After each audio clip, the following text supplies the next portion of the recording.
here in Denver, Colorado. It wasn't just a big night of fights. It was a big night of memorable moments. Conor McGregor with us here in Denver, Colorado. Good left hand from Rockhold. Right hand right back from Mike Perry.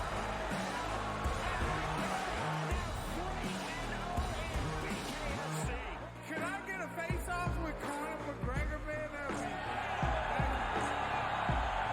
It's an incredible setup here, incredible matchmaking, incredible storytelling. Oh, you had to come here. All these fighters that step in here are warriors and all have my respect. And I'm into this game, yeah, we'll be into this, yeah. And we are live here in the Maverick Center, here in Salt Lake City, Utah. Folks, what a night. It is going to be historic indeed for BKFC 56. Whoever's the king of violence right here, this is going to be a great fight. Perry on the top. Right hand from Perry. Who's the king of violence? I am! Combat fighting in its purest form, bare knuckle fighting in the city of angels. 80 seconds remaining. We've got the biggest announcement in the BKFC history we're about to make, so let's make that announcement. What's up, Knucklemania? The notorious Conor McGregor here. Ladies and gentlemen, the huge announcement that I have for you today. Conor McGregor, myself, and McGregor Sports and Entertainment is now an owner of Bare Knuckle Fighting Championship. Welcome to the big leagues. David Feldman, baby, we did it.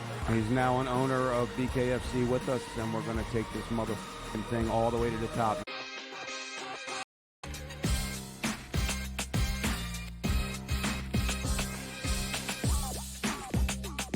Welcome in. Game Time Decisions. We are live on a Monday night right here on SportsGrid. I'm Kevin Walsh with you for the next 2 hours as we try and set it up, knock it down. We have played real college football. Saturday, CFT began. Myself, Joe Lisi, Ben Stevens, Florida State upset. We handled that on Sunday. And as somebody who was not in on FSU to win the ACC, that game was music to my ears. We are marching towards, though, the true week one, the college football slate. We're going to have Deion Sanders playing on Thursday. He's not playing, he's coaching. But Deion's boys are playing. Shedeur Sanders, Shiloh Sanders, Travis Hunter in the mix. We also have Rutgers football and a ranked NC State in action. It's actually a pretty packed slate on that Thursday. Mizzou's going to get going. So we got a lot to get into for you when the time does come. But we've got to enjoy the remaining days where here on a Game Time Decisions, we can get into the baseball. We can get into the WNBA because college football, again, it's right here. And the NFL is fast approaching. We had big NFL news today around the Dallas Cowboys and CeeDee Lamb. And I want to get into that with the people here. But I figured let's get a pick on the board. And I mentioned baseball. I mentioned WNBA. Let's bring them together. Let's do a little parlay for the people. Why not? Little quick pick style. Give me Caitlin Clark over 2.5 made threes with Juan Soto to score a run. That's your quick pick parlay there, plus 148. Caitlin Clark has been scoring a lot more than since the All-Star break, 29, 23, 23. There's an uptick in volume here from the three-point line for Caitlin Clark, and it has not come with an uptick in efficiency. That will change at some point. She still made 3+ threes in every game since the return against Atlanta tonight, who, at least from a spread perspective, is the easiest opponent the Fever have seen since the All-Star break. I do think Caitlin Clark could really break out from beyond the arc tonight. You want to go after it. 4+, 5+, 6+ is at plus 650. I think the threes will reign for the favorite to win the Rookie of the Year. The Juan Soto breakdown is simple. He's back home in Washington, and he has a good matchup against Mitchell Parker. A lefty-lefty reverse split dream. Mitchell Parker against lefties this year gives up a 289 batting average. Juan Soto is batting 295 against lefties on the year. I expect Soto on base, whether that is by a hit, double, a walk, hits himself a home run, scores himself. But behind Juan Soto is the very best player in Major League Baseball, without a shadow of a doubt. That's Aaron Judge, my oh my. 2 home runs again yesterday. He's up to 51 home runs and 122 RBIs.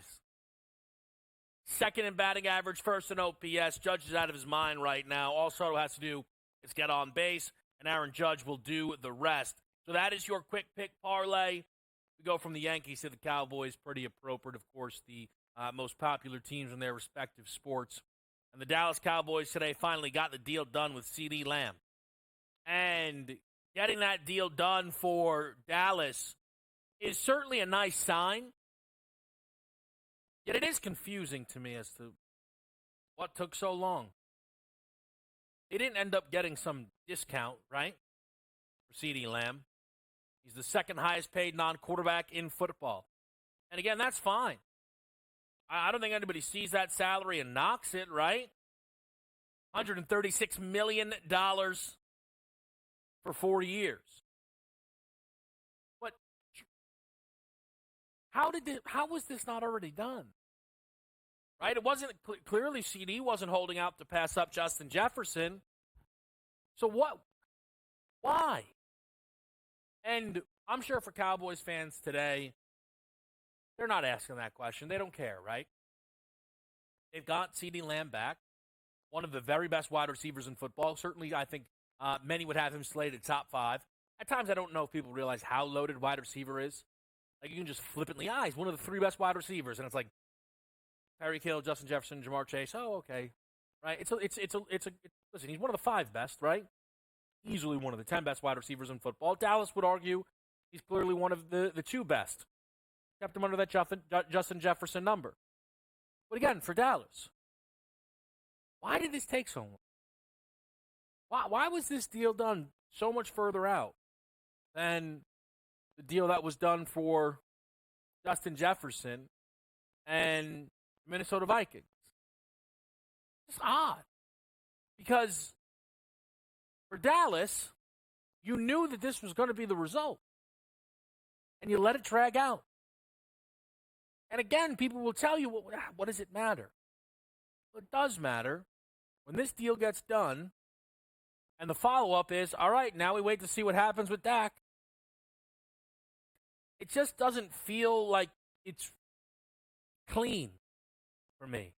I'm sure CeeDee Lamb's incredibly excited. He should be, right? Set for life. Dallas is happy to have him. But the issues that we saw in getting that deal done smoothly, for me, it still speaks to the fact that you can't really trust this operation fully in Dallas. The Cowboys were smashed over the offseason by a lot of people for Jerry claiming to be all in while not approaching things all in. And one of the things that this team did was stick with Mike McCarthy when a lot of people believe Mike McCarthy's not good enough for this team to win a Super Bowl.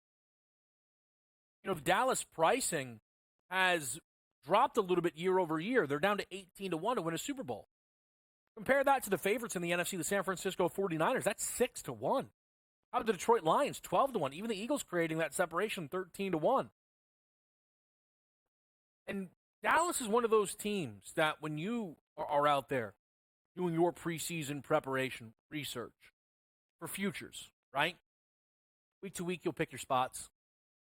Fantasy players are drafting CeeDee Lamb without a care in the world, right?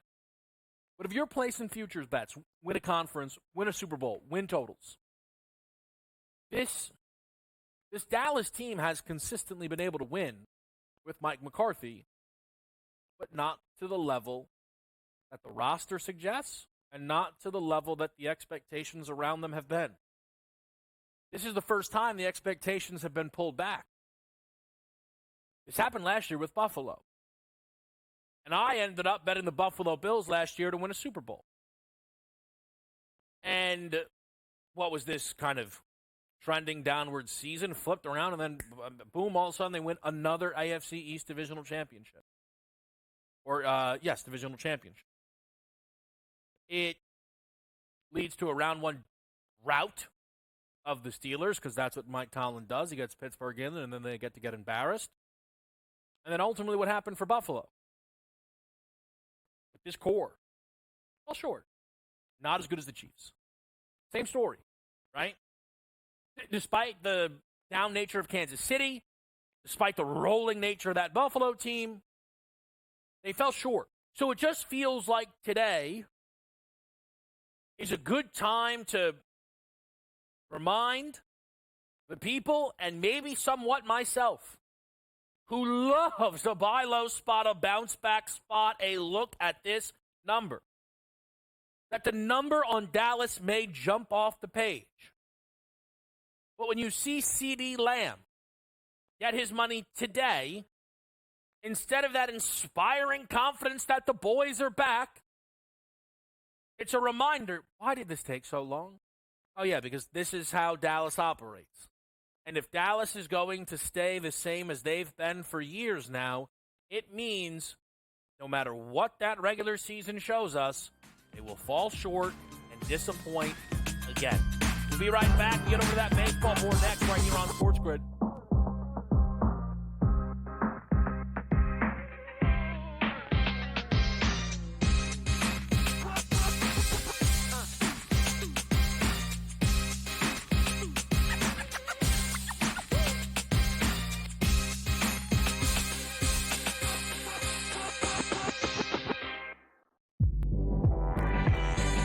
I told y'all time and time again.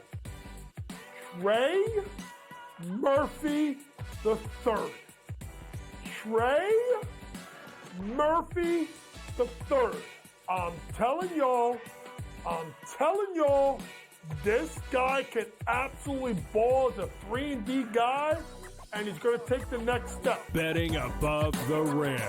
Only on SportsGrid. The sharpest football contest show in the land, the Las Vegas Football Contest Show, focuses on Circus Sports Million, Circus Survivor, and the Westgate Super Contest, handicapping the games and releasing our contest picks every week of the season. With two former Super Contest winners, Brady Cannon and James Salinas, a former NFL player, Mike Pritchard, and over $1 million in contest prize money won combined, the Las Vegas Football Contest Show will have you prepared this season like none other.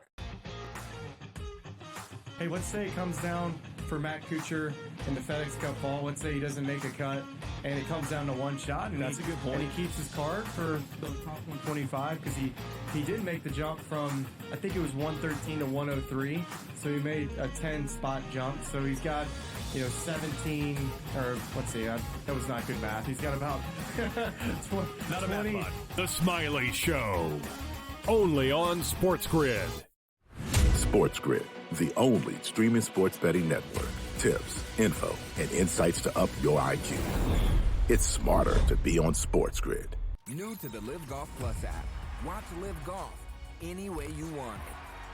Follow any group. Replay any shot. Anytime, anywhere. Any questions? Watch Live Golf live and on demand.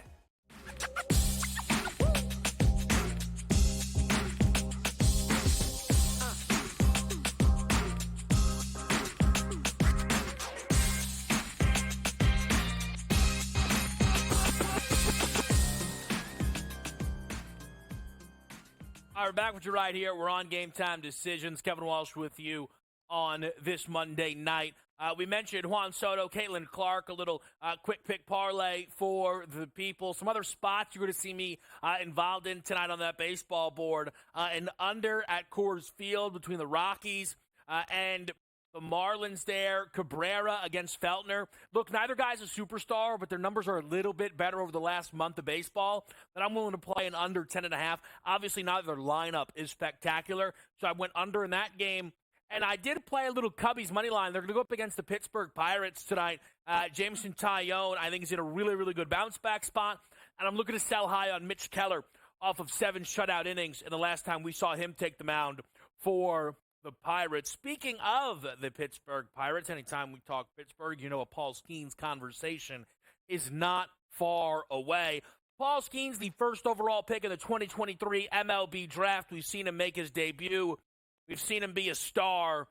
Who came off the board second was Dylan Cruz, his teammate at LSU. Dylan Cruz tonight will make a debut for the Washington Nationals. You see the fourth pick there out of Florida.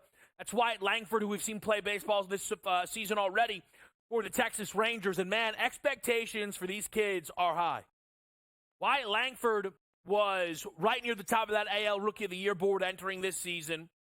Paul Skeens didn't start the year. Otherwise, he would have been a big favorite to win NL Rookie of the Year. And Paul Skeens has certainly been able to go out there and get himself as the favorite. It's rotated a bit with the Jackson Merrill stuff. But, man, Paul Skeens had moments where he was nearly an NL Cy Young favorite.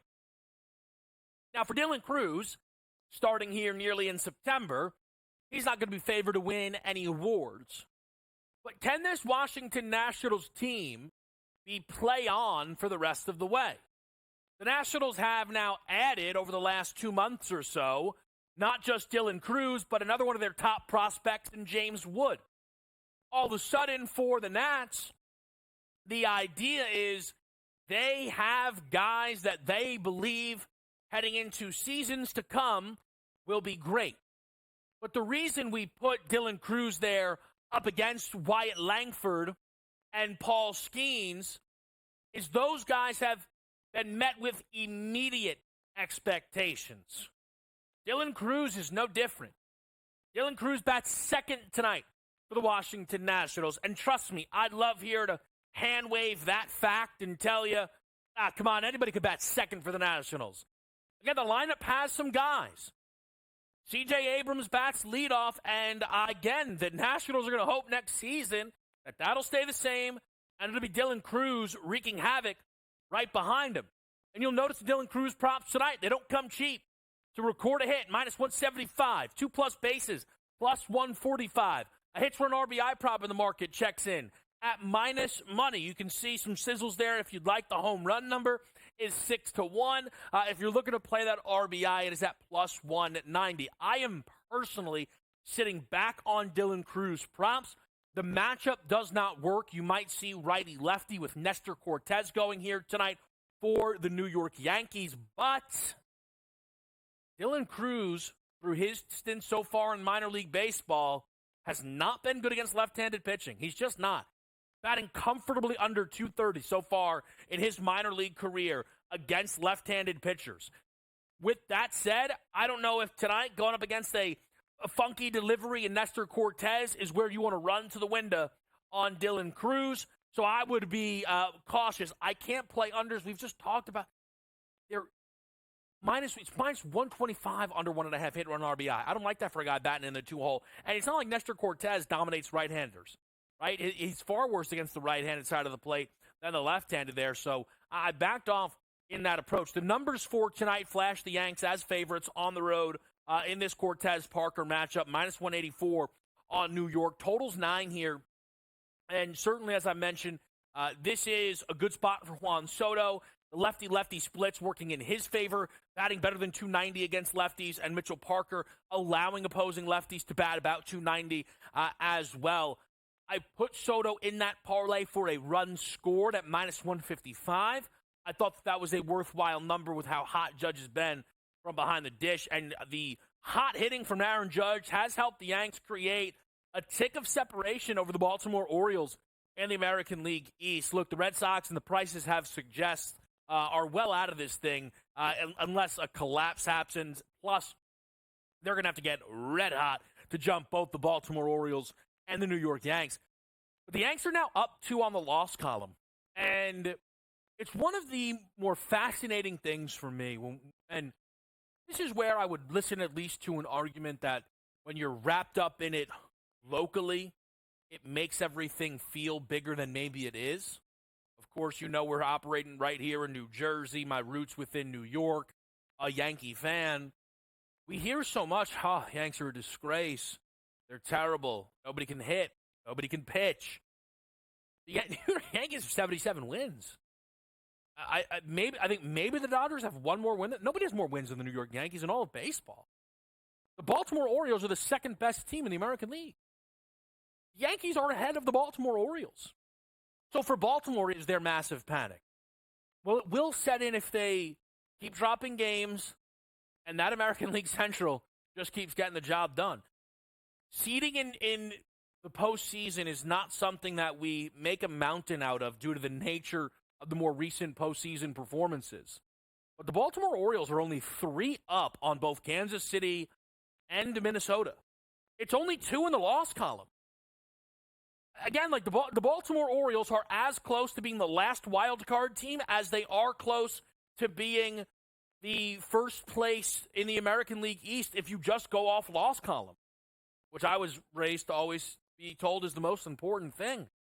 It's just something to keep your eye on. With an Orioles team that I entered the season very high on, I still think absolutely can make the run, but their deadline was nothing more than a disaster. Trevor Rogers just got lit up in minor league baseball the other day, and that was one of their main acquisitions at the deadline. Some key matchups today in that wild card race, none bigger probably than Guardians and Royals. That's a doubleheader. This is game number 2 with Cleveland at home positioned as a favorite in that one. I know late night it is the Mariners and the Rays. We've also got some Boston and Toronto coming up for you. We'll get that WNBA slate in the mix next on SportsGrid.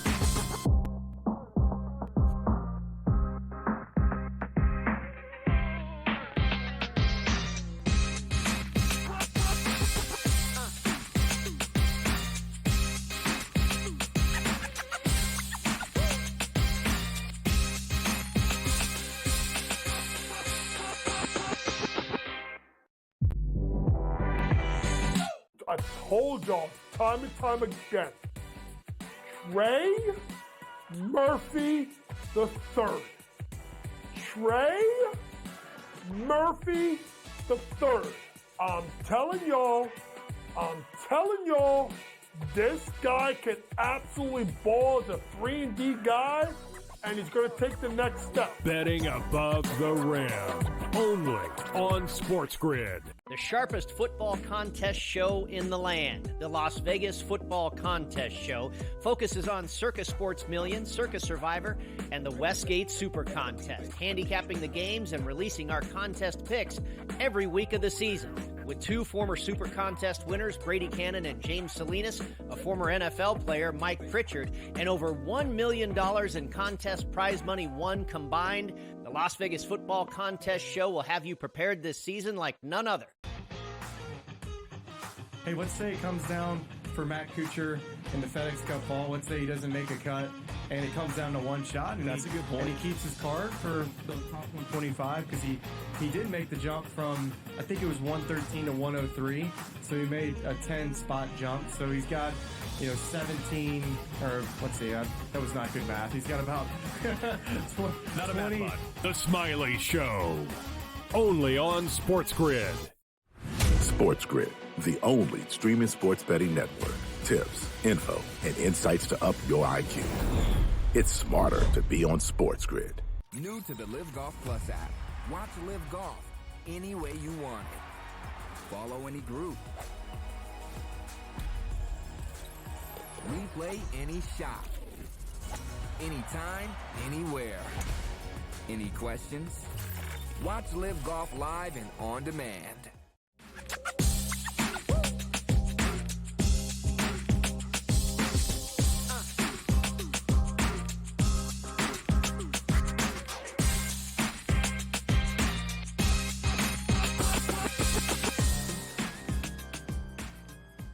Back right here. We're live on SportsGrid. It's a Monday night. We have Adam Kaplan coming up next with us here to talk some of the NFL news and notes. The CeeDee Lamb deal certainly is going to be a topic of conversation.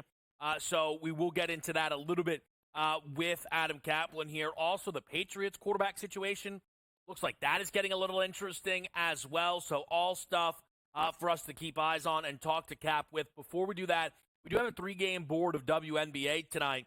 And it features Caitlin Clark, who, at last look, the favorite to win Rookie of the Year. Yet that market no longer available, interestingly enough, looking over on FanDuel. And I don't know with full confidence that's because they believe the race is over, because Aja Wilson's minus 3,000 to price to win MVP is still listed. And Angel Reese has since left this All-Star break with putting up now 3 consecutive 20-rebound games. You want to talk about a miss? Yesterday, I was on Angel Reese's under 13.5 boards. She nearly cleared that by 10. She was closer to doubling that prop than hitting my under.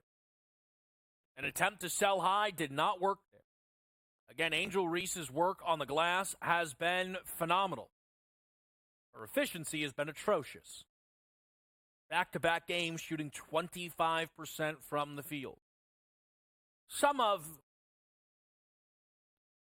the Aja stuff has been kind of interesting to watch play out because her great rebounding numbers, some of it is tied to her inability to finish layups.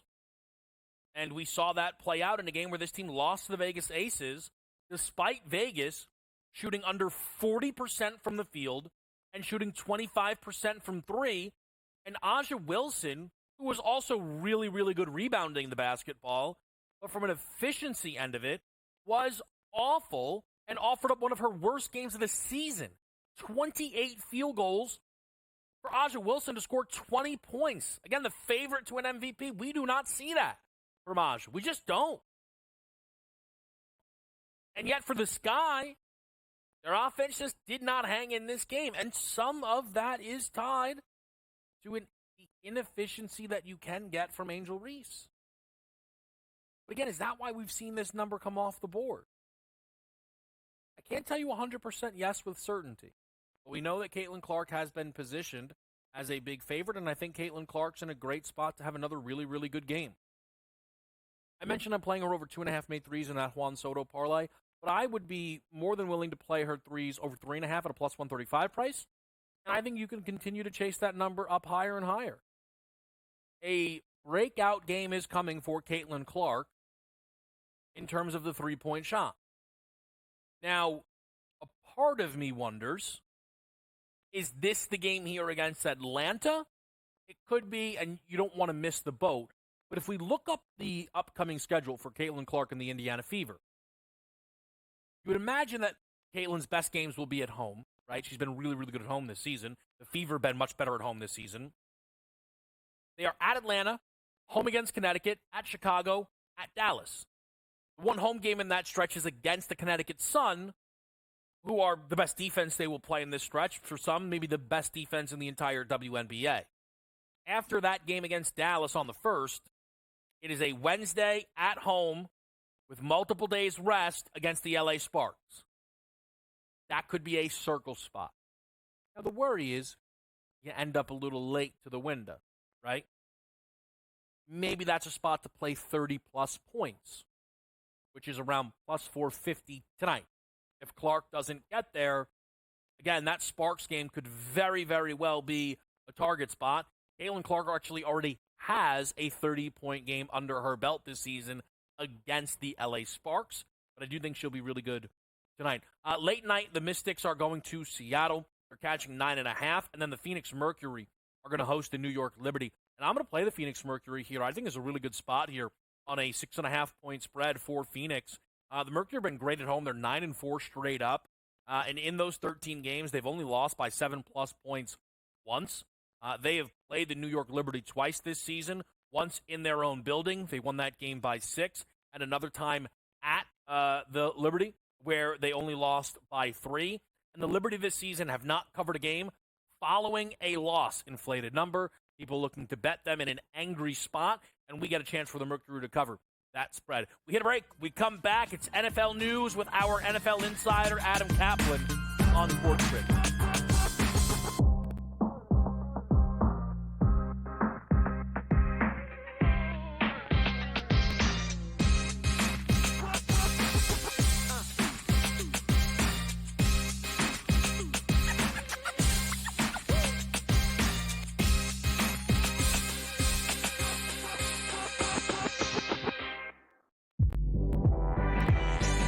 I told y'all time and time again, Trey Murphy III.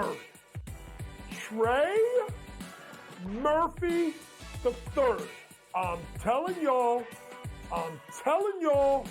this guy can absolutely ball as a 3-and-D guy, and he's going to take the next step. Betting above the rim.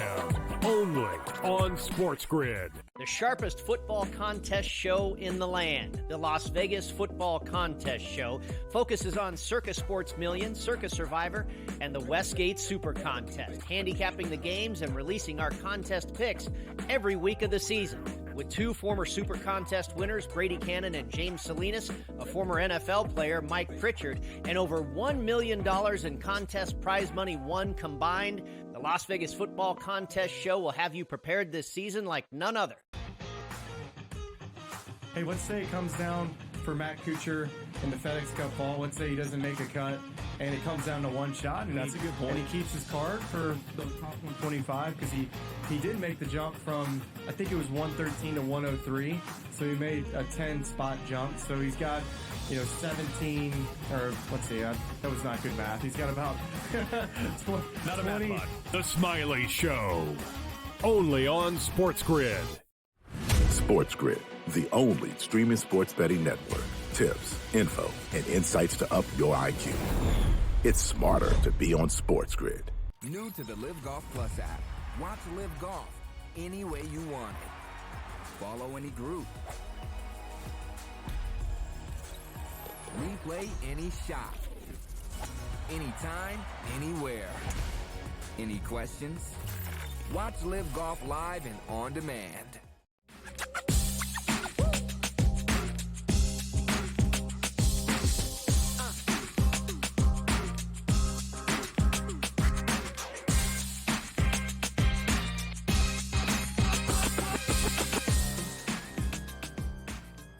Live on SportsGrid, and the NFL season is fast approaching. Joining us now, NFL insider Adam Kaplan. Cap, great to talk to you here on a Monday night. Yeah, it is. Look, we've got the cut down to 53 at 4 p.m. Eastern tomorrow. Then practice squads on Wednesday, and then we can look forward to Week 1 with that great slate of Thursday, and yes, first ever Friday night game. Yeah, in Brazil, the Eagles and the Packers. I look forward to that one. One thing, Cap, that we know for week number 1, the Dallas Cowboys now fully expect, no reason not to, have CeeDee Lamb out there. They paid CeeDee Lamb today. I'm still a little confused as to why this took so long, considering the result is him basically getting about anything you would have expected, a little less than Justin Jefferson, but obviously a ton. What did you make of the news coming down with CeeDee Lamb? Yeah, look, he's been at it with the Cowboys, him and his agent, Torrey Danny. They've been trying to get this deal done. CD, though, did hold out because he was on his 5th-year option, so he was under contract. But as I've told Pharrell 2 months ago, this deal will get done. It's the first of the 3 to get done. It will get done by the time they play in Week 1, and it got done. And he'll start practicing with them over the next week, and he'll be ready for Week 1. But, Kevin, I would say this, though. They got to see what he looks like. Yes, he's definitely going to play Week 1. That's not the issue. The issue is there's football shape and there's physical shape. As I understand it, he did work out on his own, but until they get him into practice, you don't know how many snaps he can handle Week 1. And this, by the way, was the most productive NFL receiver last season in receptions and yards, and he puts up massive numbers. In an offense, Kevin, they're going to throw the ball a ton because they've got a older Zeke Elliott as their starting running back. Yeah, speaking of running backs, I mentioned Week 1 for Dallas. They're playing the Cleveland Browns. We found out today Nick Chubb will be out the first 4 weeks, Cap. Was that a surprise to you? And what are the expectations in Cleveland for Nick Chubb this season? Yeah, well, he hasn't practiced. He's been rehabbing. The rehab's going very well. So the way it works on PUP, physically unable to perform, you have to miss games, not weeks. He has to miss a minimum of 4 games. He would be eligible to play in the 5th game. So what they'll do, they'll assess where the knee is at. That was obviously one of the worst running back injuries that we've seen in the last 25 years. And the fact that he's still going to be able to play this season is a great thing. They redid his contract a little bit, put some incentives in it. We'll see. Look, they don't know what he's going to be able to do once he comes back. They've got Deontay Foreman, who, by the way, has got a rib injury. They've got Jerome Ford, who did a great job at the University of Cincinnati filling in last season. Nyheim Hines. They've got a lot of running backs on that roster, so they'll be okay. Deshaun Watson, by the way, with a shoulder, he's good to go here. But the big story is that Nick Chubb will be back later this season.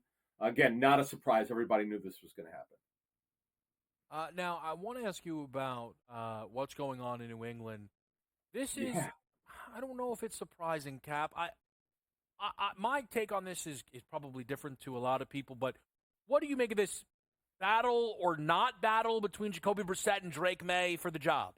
It's actually a battle. No, this is fascinating. So Scott had asked me, Ferrell had asked me on Coast to Coast early in training camp, what's the issue with Drake May? I said, look, he's very raw. He was the furthest away of all the rookie quarterbacks from being ready. And it kind of played out that way for the first 3 weeks. But the last 2 weeks, Kevin, he's really come on, and give Gerard Mayo credit. He did say a couple weeks ago, listen, Brissett's ahead, but we're gonna leave the door open. If May outperforms them in the rest of training camp and the preseason, then we'll reassess. Well, guess what? He's reassessing. They're going to make this decision by the end of the week. So whoever's going to start in week 1, presumably at least for the first quarter of the season, will get the most, if not all, the first team reps. But here's the thing with May. It was never from an athletic standpoint or size, arm strength. He had all that. But there are a lot of parts of his game that really had to get refined. And that's why most NFL people thought, you know what, if you could not let him play until late in the season. But here's the thing. We know they're not going to be very good, most likely. What you want to do, if you think he could handle it mentally, the ability to play in week 1 as a rookie quarterback, as a high first-round pick, 3rd pick overall, if you think you could handle it, you put him in there and you let him take his lumps. He's going to turn the ball over. He's a very aggressive thrower. He's a little bit raw. He's not always looking at it and seeing what he should see. And he also will bail from the pocket from time to time. That was his issue coming out of North Carolina, but he's super gifted. He's on a team, again, that's not going to be very good.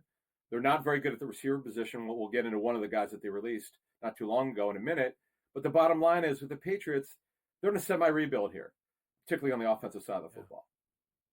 So that's the part where, again, I feel like I probably differ from a lot of people, Cap. But if they are in a rebuild, which they are, why does Drake May need to see the field week 1? I know this isn't how the NFL works, and this is probably too much of my NBA roots, but who cares who gives you the best chance to win week 1 or week 2? It's all about what gives Drake May the best chance to be a franchise quarterback. And if that is not him playing in week 1, then don't even let him show up to the stadium, quite frankly. Why do we always rush this stuff, Cap? Not always, though. Not always. I remember covering this business, 25 years. Remember Patrick Ramsey, the first-round pick out of Tulane for the then Washington Redskins, and they rushed him. Ramsey was not ready, and it kind of ruined his career. So that plays to what you're talking about. But over the last 10 years or so, you're seeing a lot of rookies play. Sometimes it's very uneven, but they're able to handle the ups and downs. When you're working with a quarterback, when you get to know the player, you figure, okay, I'm with this guy every day. I'm kind of living with him. That's the coaching term. We're together every day. We're in the meeting rooms every day. We're interacting personally. You get to know a kid. And if you think he can handle what's going to be more downs and ups, you throw him in there because, Kevin, at some point you got to get experience. And by the way, look, let's say typically what teams used to do is let's say they're a bad team and they don't want to start the quarterback immediately. They wait till they're out of the playoff race where there's no pressure and they put him in. Yeah. Well, Kevin, if you start him now, what is really the difference? It's all it really is mentally, do you think he can handle it? My only thing, Cap, is, and I know the situations aren't the same, but Mahomes sat basically his whole rookie year. Yeah. Jordan Love out of Utah State, a lot of people had a lot of questions. I think he led college football in picks that year. I know there's not even many people in Green Bay who care about the years they lost on his rookie contract since he worked out. If a guy works out, he works out. So it's just so interesting that so often there is, and yes, not everyone rushes, but people are like, oh, Jacoby Brissett's terrible, get Drake May in there. Who cares if Jacoby Brissett is terrible?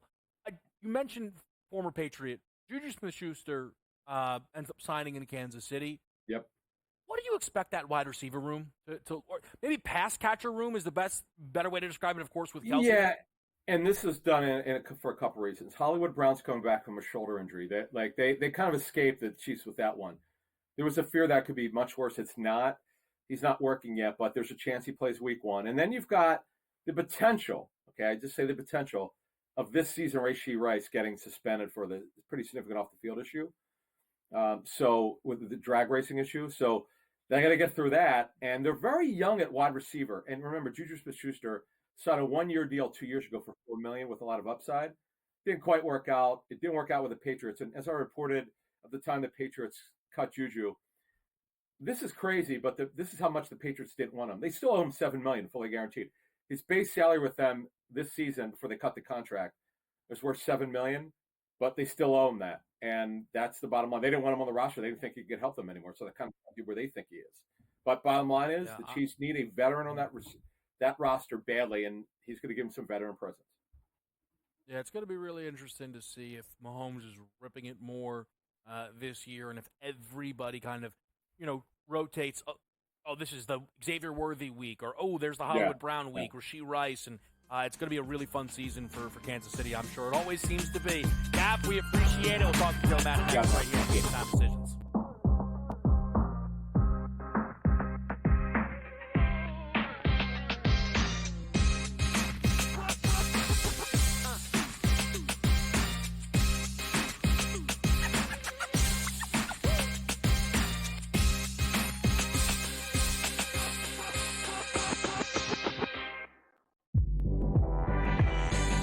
I told y'all time and time again, Trey Murphy the third.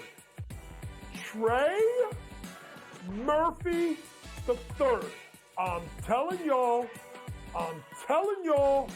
this guy can absolutely ball as a 3-and-D guy, and he's going to take the next step. Betting above the rim, only on SportsGrid. The sharpest football contest show in the land, the Las Vegas Football Contest Show, focuses on Circus Sports Million, Circus Survivor, and the Westgate Super Contest, handicapping the games and releasing our contest picks every week of the season. With 2 former Super Contest winners, Brady Cannon and James Salinas, a former NFL player, Mike Pritchard, and over $1 million in contest prize money won combined, the Las Vegas Football Contest Show will have you prepared this season like none other. Hey, let's say it comes down for Matt Kuchar in the FedEx Cup ball. Let's say he doesn't make a cut, and it comes down to one shot. And that's a good point. And he keeps his card for the top 125 because he did make the jump from, I think it was 113 to 103. So he made a 10-spot jump. So he's got, 17, or let's see, that was not good math. He's got about 20. Not a math bot. The Smiley Show, only on SportsGrid. SportsGrid, the only streaming sports betting network. Tips, info, and insights to up your IQ. It's smarter to be on SportsGrid. New to the Live Golf Plus app. Watch Live Golf any way you want it. Follow any group. Replay any shot. Anytime, anywhere. Any questions? Watch Live Golf live and on demand.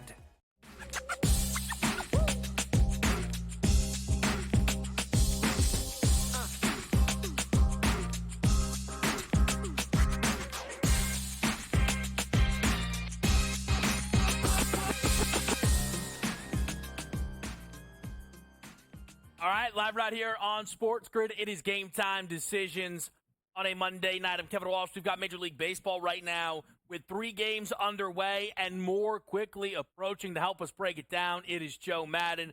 Joe, great to talk to you. Let's get right to it because we have the Yankees in Washington against the Nationals with first pitch rapidly approaching. What do you like in this game?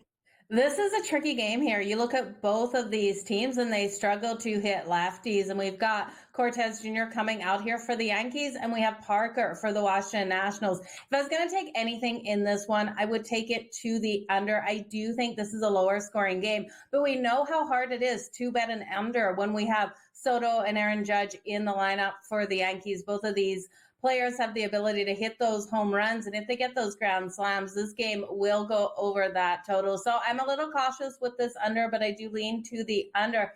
That being said, I've got a gut feeling we might have the upset out there on the diamond tonight, Kevin. I'm leaning towards the Nationals being able to get the win with that plus money. Let me ask you quickly, Joe, the two games that did just start, because people could probably still get in with the live betting markets always up and available. The Pirates are at home against the Cubs, and the Phils at home against the Astros. Zach Wheeler's going in that game. Did you have some action in those two?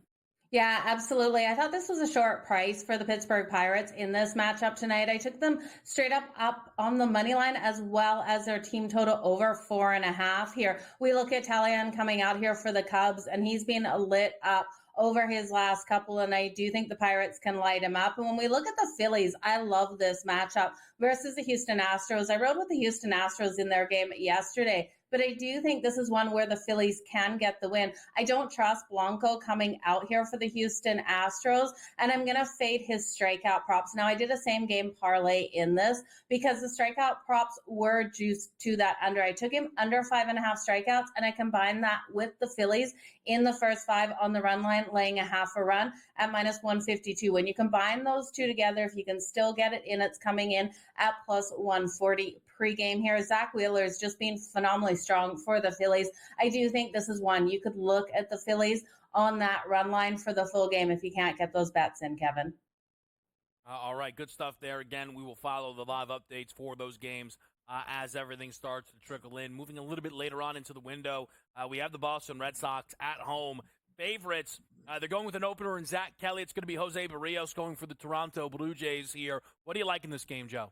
Yeah, looking at this one, Toronto starting Barrios out here. I do think he doesn't stay in this game as long as we've seen him in some other games. We look at him over his last 3 starts, and he has been pretty strong, being able to go 7 innings in each of those, but I don't expect him to in this one. I do think, though, the Jays will be able to get the runs on the board here on the Boston Red Sox. Both of these teams offensively have been clicking as of late. Nick Pivetta is supposed to be coming out here for the Red Sox, and I'm expecting them to be able to hit him. I'm looking at the Jays team total, and I went big on the Jays yesterday, taking that run line in the first 5 innings, Kevin, and I was absolutely kicking myself because in that 6th inning, they were able to get that separation and cover what they should have covered in the 5th. So a little bit more cautious with the Toronto Blue Jays today, taking their team total over the 4.5. It's coming in at plus 114. I'm going to look at Vladdy here to be able to get that home run. He's coming in at plus 350, and I think he has every ability. If you just want to look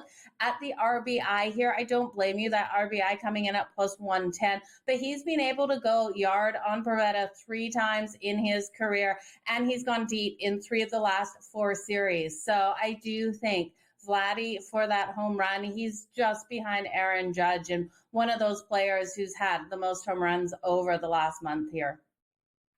Yeah, this is one of those series just from the wild card race. The Red Sox have to handle business. Yeah. I know Arizona's red hot, but if you're the Red Sox, you cannot let a team come into your building and sweep you, and that's exactly what just happened. They now play 4 in a row in Fenway Park against the Toronto Blue Jays, and then go to Detroit for 3. After that, it's the Mets for 3 on the road, which is certainly not easy, but it's followed by 3 at home against the Chicago White Sox. That is 3 of 4 series you will be favored to win. 7 of those games at home between Toronto and Chicago. If it's going to happen for the Red Sox, it has to be now. We'll see what they're able to do over the course of these 4 games.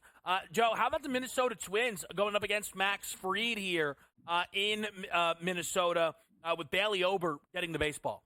Yeah, I love this pitching matchup here. I think it is very strong. And now we saw the Twins lose that game yesterday to the St. Louis Cardinals in a game that they really should have had. They absolutely need to get this win, and they need to find a way to get to Max Fried here. I do think this is a lower scoring game. Ober has been phenomenally strong. I'm going to look at this one to stay under that total of 8, coming in at a solid 8 at minus 120 to the under. I do think Ober can go over his strikeout prop. Now, this is asking a lot at 6.5, but you're getting plus 120 to the over. His outs tonight, you can't even bet them. There's way too much juice. The books have it at 17.5 out, minus 192. Minus 192 to the over. So I do think the strikeouts come into play. I think the Twins can get the win with Ober getting the start. And I just look at the Atlanta Braves. This team has been having a hard time getting those runs on the board already. So low scoring game here, Kevin, with the Twins having the edge. One of the things that could help this game be low scoring is the way Minnesota sends their lineup tonight. Of the 9 batters, 8 will be hitting from the right side of the plate against Max Fried, who's, of course, a lefty. And people might hear that and think, oh, wow, righty-lefty, they've certainly lined this up nicely. Well, it's late August, so splits matter, and the sample size against righties is much bigger, but in 378 at-bats against right-handed hitters, Max Fried's opposing batting average allowed is 201. Against 101 at-bats against left-handed hitters, it's 347. I mean, he's been smashed this season by lefties. I know that people feel, you got to be careful with, again, what can be smaller sample size, and you want to go off of guys' careers. This is one of those games that I really want to keep an eye on, especially when the margin for error is going to be a little bit tighter, and we're betting baseball in the postseason and things of that nature. But what does this lineup look like tonight, specifically against Max Fried, where Royce Lewis, it's Carlos Santana, it's these guys that can certainly hit lefties, but Max Fried himself has been really, really good against right-handers. I think it's going to be fun to find out. We're hitting a break. We've got Joe Madden. He's keeping it here, helping us break down more of tonight's Major League Baseball card on SportsGrid.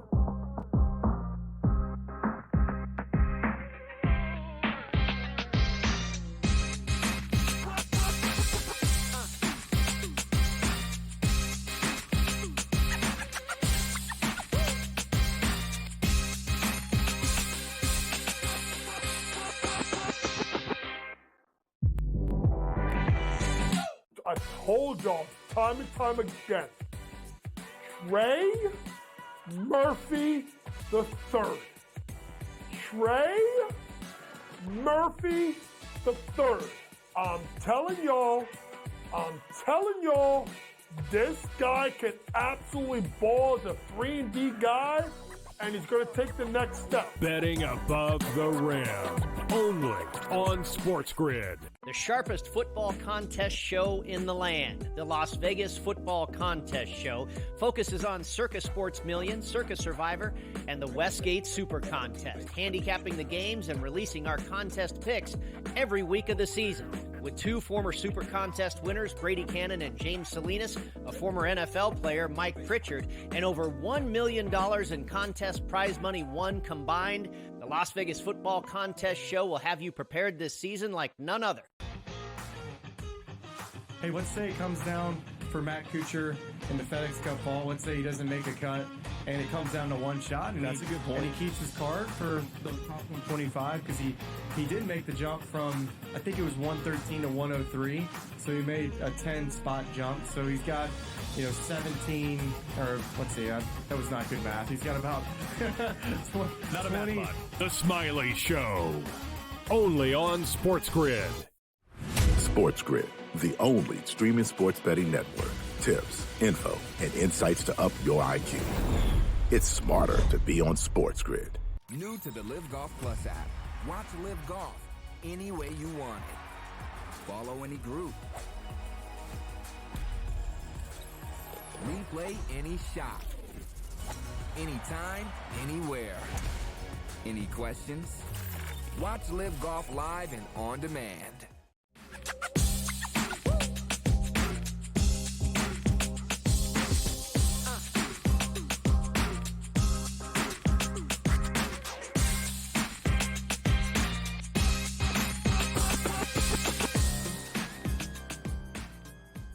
Yankees, 1 run in the first inning. That belongs to Gleyber Torres, a leadoff home run. Juan Soto walked. Aaron Judge, double play. Not how we drew that up.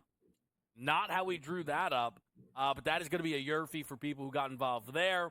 We're in the bottom of the first of the other 3 games, so we'll check in when those first innings go final. But we're here with Joe Madden on SportsGrid. Joe, let's keep moving through this card here tonight. And we've got a matchup between the Chicago White Sox and the Detroit Tigers. Ty Madden makes the Major League Baseball debut against the worst team in Major League Baseball. 100 losses already for Chicago. What do you look for in this one? Yeah, with Davis Martin coming out here for the Chicago White Sox. Now, he has had solid numbers out there, but the problem for Davis Martin with his numbers is he's not getting any run support from the Chicago White Sox. And even though they're facing a Ty Madden who is making his debut here, I can't back the Chicago White Sox in this one. We look at Ty Madden and his ability to get those strikeouts in AAA was phenomenally strong. Now the books are not giving us any strikeout props, and I was really hoping I could find it somewhere, Kevin. I just wasn't able to. I do think this is a play for the Yurfie in this matchup. If it comes from Chicago off of Madden, or if it comes from the Tigers off of Martin, I don't care. That Yurfie coming in at -128. I think either of these teams has the ability to get a run in that first inning. And at -128, I think it's a nice way to go. Now, I do think the Tigers can give Ty Madden the run support here. You're looking at him coming in at +116, or sorry, the Tigers coming in at +116 to their team total to the over 5.5. It's a lot of runs to ask, but we have a game total right around that 10. So I do think the Tigers can get it done. All right, some love there for Detroit in this one here going up against the Chicago White Sox. Joe, what about a game tonight at Coors Field with the Rockies and the Marlins here? It's Ryan Feltner against Edward Cabrera. Yeah, Cabrera, I'm looking for him to come out nice and strong in this one. For the Miami Marlins, I'm going to play on his strikeouts here. That's coming in at 5.5 at -142 to the over. He's got a strong ability to get these strikeouts here on the Colorado Rockies. We look at him, and yeah, he's 2-5 on the season with a 5.65 ERA, but he has been able to record 73 strikeouts in 65 1/3 innings pitched. So I do think those strikeouts are coming. I don't have faith in the Colorado Rockies to have that patience out there. I think there'll be the swings and misses, and he'll be able to go over the 5.5 strikeouts, Kevin. All right, some love there for Cabrera in this matchup. Late night, we have the Rays and the Mariners. Seattle, again, if you want kind of perspective on just how bad the Mariners are, the Rays are very much so not in any type of playoff race, and they have one fewer win than the Seattle Mariners and the same amount of losses. And the Mariners are very much supposed to be in the hunt. And I'm not talking preseason. I'm talking about right now as things stand. Some of that is obviously credited to the way the divisions stack up. But, Joe, what do you think about the Mariners here? They have Bryce Miller tonight going up against Tampa Bay. I think the Mariners at home are an interesting look in this one. I really like what Bryce Miller does bring to the table. He's been strong for this team. And we look at him over his last 8 starts. He's gone 5-3. I do think his home ERA, I trust him here at home. We send him out on the road and that ERA is higher, but at home it's a 2.09. His last 3 starts as well, he's been phenomenally strong. That ERA has dropped down to a 1.06. I think he can do enough here to limit the Tampa Bay Rays. The problem with the Seattle Mariners, we keep saying it, and even though they put some runs on the board this weekend, this team continues to struggle offensively. So I think they should be able to get it done. I'm leaning towards the Nerfy in this one. I think we've got a strong pitching matchup here between these two teams, and I'm expecting both of these teams to take a while to be able to get those runs on the board. So I'm going to play the Nerfy. It's coming in at -136. I like the under 3.5 in the first 5 innings as well. That's coming in at +100 if you're looking for some plus money. I'd be cautious of the under 7. This one kind of has the smell of extra innings written all over it for me, Kevin. And we know when we go to extra innings, that's where unders come to die. So I'm going to stay off the full game to the under, but I will take the first 5 under the 3.5 as well as the Nerfy. All right, we also have a Nerfy in Pittsburgh. We have a Yurfie. Guardians get 2 off a Jose Ramirez double. And the first 2 batters get on. Bryce Harper rounds out into a double play. Not how he drew it up, Joe, but a lot of games left. Best of luck to you tonight on the baseball board. Best of luck to you too, Kevin. Thank you. All right, we've got Coach James Young. Coming up next, the WNBA slate is full. Caitlin Clark is on it. What is Coach like? We'll find out next.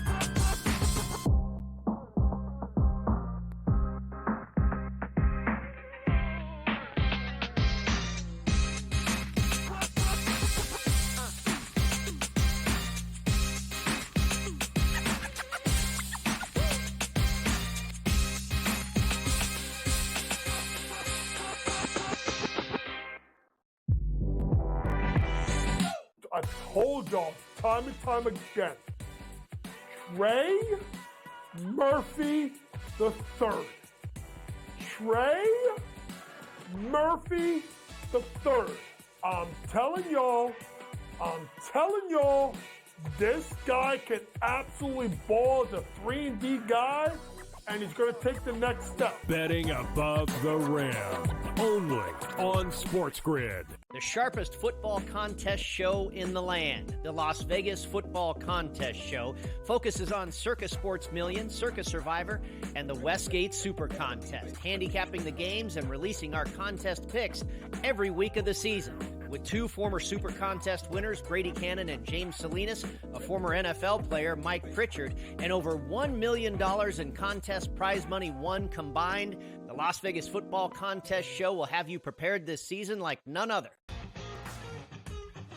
Hey, let's say it comes down for Matt Kuchar in the FedEx Cup ball. Let's say he doesn't make a cut, and it comes down to one shot. And that's a good point. And he keeps his card for the top 125 because he did make the jump from, I think it was 113 to 103. So he made a 10-spot jump. So he's got, 17, or let's see, that was not good math. He's got about Not a math bot. The Smiley Show, only on SportsGrid. SportsGrid, the only streaming sports betting network. Tips, info, and insights to up your IQ. It's smarter to be on SportsGrid. New to the Live Golf Plus app. Watch Live Golf any way you want it. Follow any group.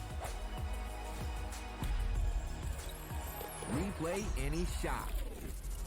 Anytime, anywhere. Any questions? Watch Live Golf live and on demand.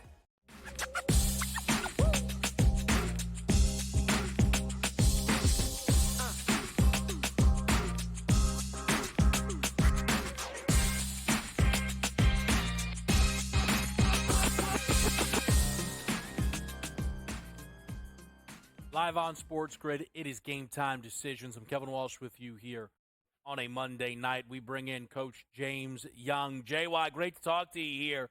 A lot to get to on tonight's WNBA card. Hey, good evening, my brother. Hopefully you enjoyed All In.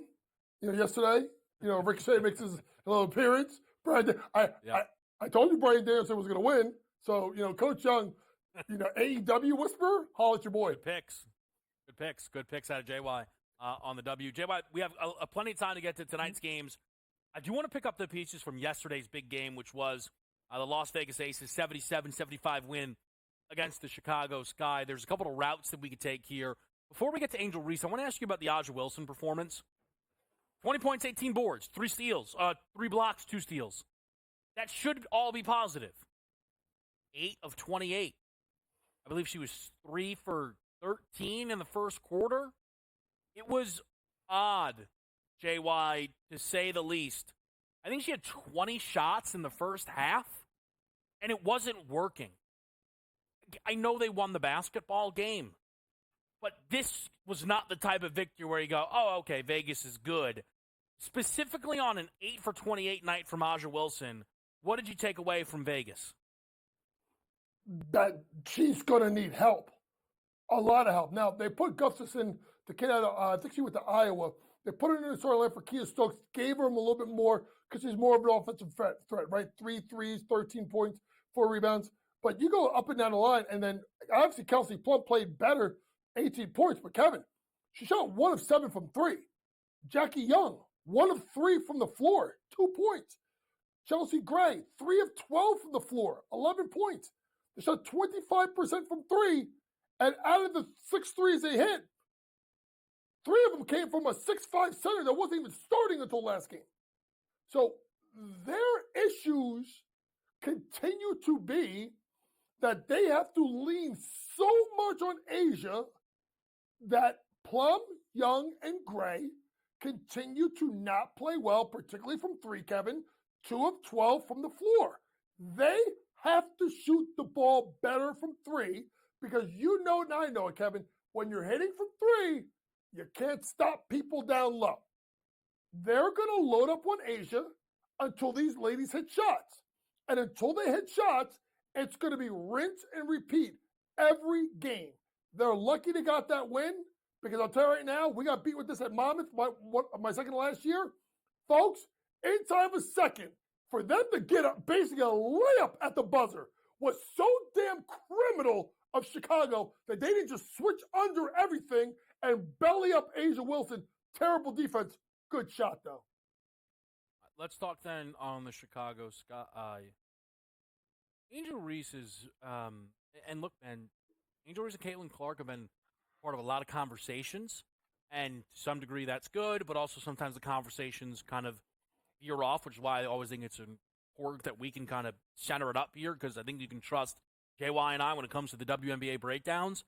And look, Angel Reese is obviously having herself a great season, but I cannot wrap my head around these games where she's shooting 25% from the field. Because there's, I know there's kind of the jokes about stat padding, right?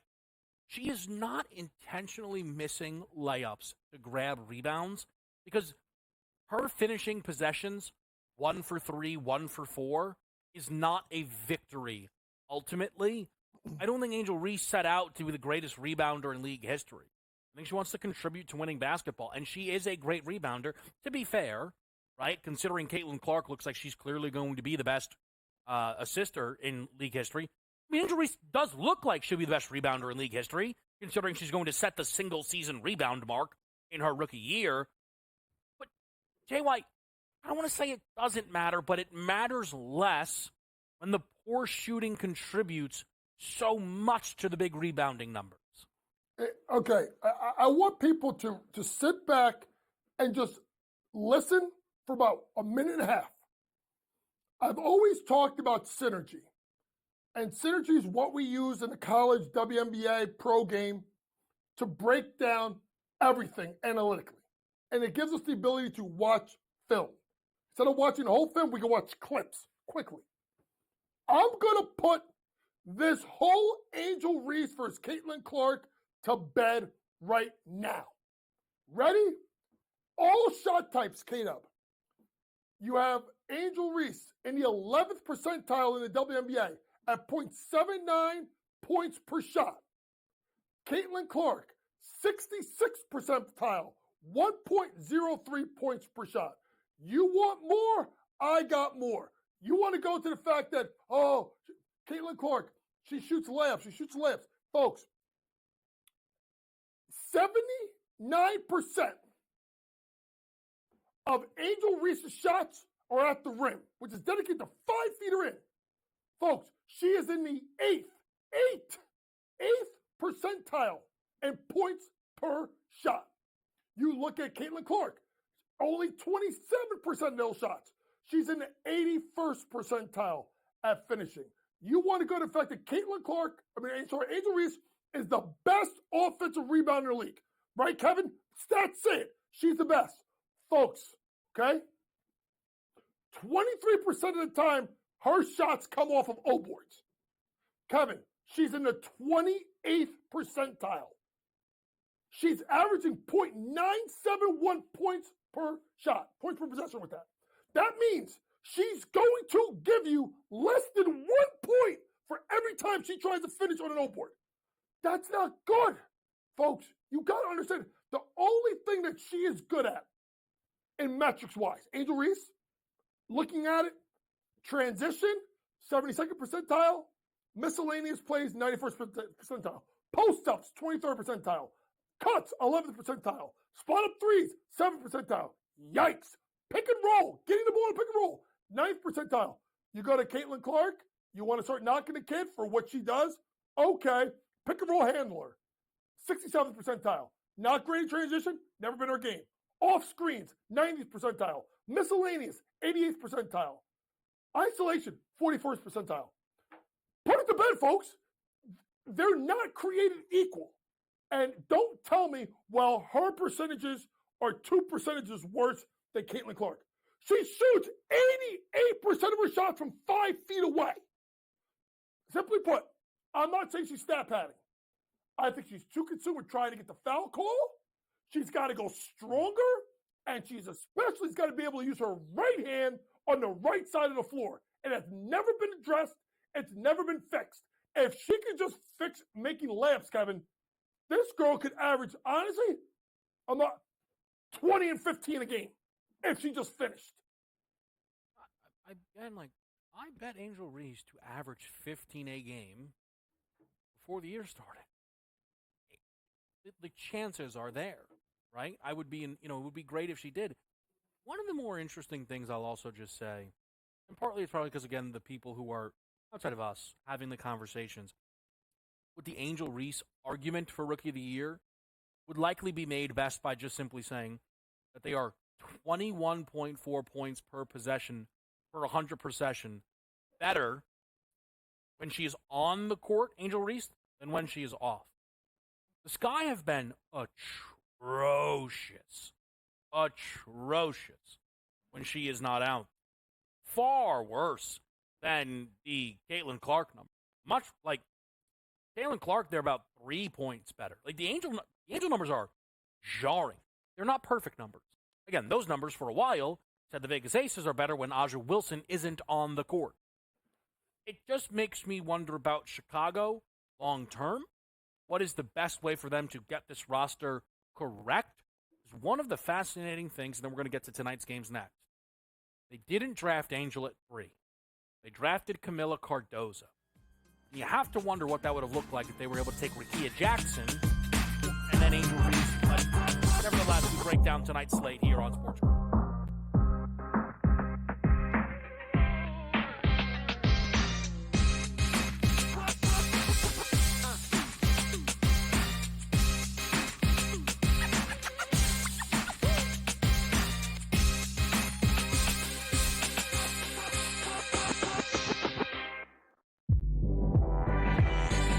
I told y'all time and time again, Trey Murphy the third.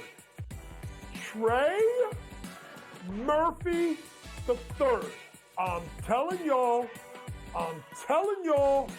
this guy can absolutely ball as a 3-and-D guy, and he's going to take the next step. Betting above the rim, only on SportsGrid. The sharpest football contest show in the land, the Las Vegas Football Contest Show, focuses on Circus Sports Million, Circus Survivor, and the Westgate Super Contest, handicapping the games and releasing our contest picks every week of the season. With 2 former Super Contest winners, Brady Cannon and James Salinas, a former NFL player, Mike Pritchard, and over $1 million in contest prize money won combined, the Las Vegas Football Contest Show will have you prepared this season like none other. Hey, let's say it comes down for Matt Kuchar in the FedEx Cup ball. Let's say he doesn't make a cut, and it comes down to one shot. And That's a good point. And he keeps his card for the top 125 because he did make the jump from, I think it was 113 to 103. So he made a 10-spot jump. So he's got, 17, or let's see, that was not good math. He's got about Not a math bot. The Smiley Show, only on SportsGrid. SportsGrid, the only streaming sports betting network. Tips, info, and insights to up your IQ. It's smarter to be on SportsGrid. New to the Live Golf Plus app. Watch Live Golf any way you want it. Follow any group. Replay any shot. Anytime, anywhere. Any questions? Watch Live Golf live and on demand.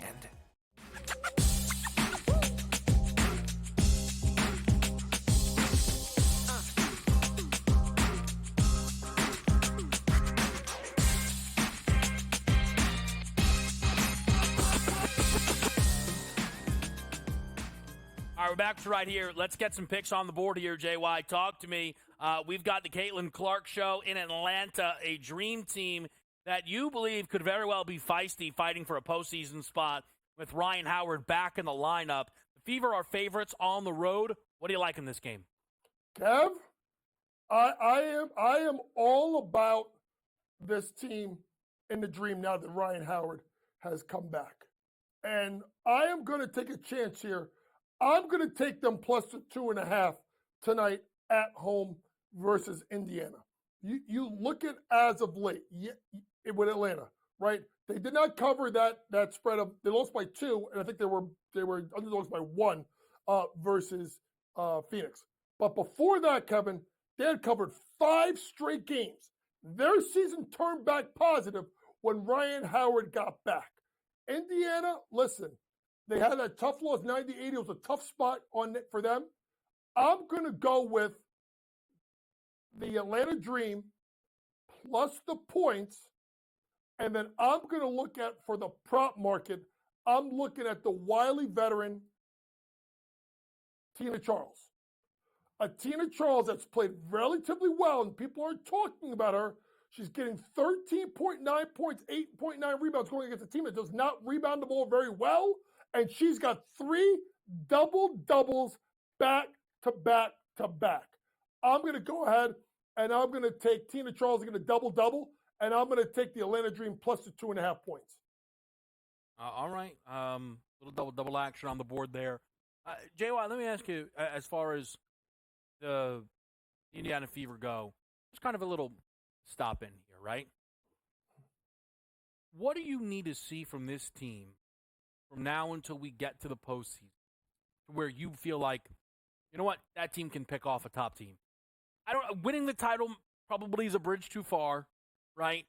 Well, what do you need to see from this group to feel like they can really be feisty in the postseason? To me, it's going to have to be the consistent play of Kelsey Mitchell and Melissa Smith. I think we need them to play their level of basketball every single night. Now, obviously, Kelsey Mitchell has been better. Now, if you look at Melissa Smith giving 11 points a game, Kevin, she scored 5 points in the last 2 games and played a combined 30 minutes. So I need to see Melissa Smith be what I think she can, which is that good 4th option. I think they're getting Hull a little bit more time, and she's been pretty good for them. But Kevin, to me, it sheerly comes down to matchups. Okay? Mm-hmm. If they could be 7 and the season ended today and they drew Connecticut, you and I have talked about it. They're so poor from shooting the ball from 3, Connecticut, even with Marina Mabry, that's the team I think Indiana can pick off in the first round. They can't beat New York. They won't be able to. Minnesota's too good defensively. They shoot enough well from the 3, especially McBride. I don't think Seattle's going to pass them.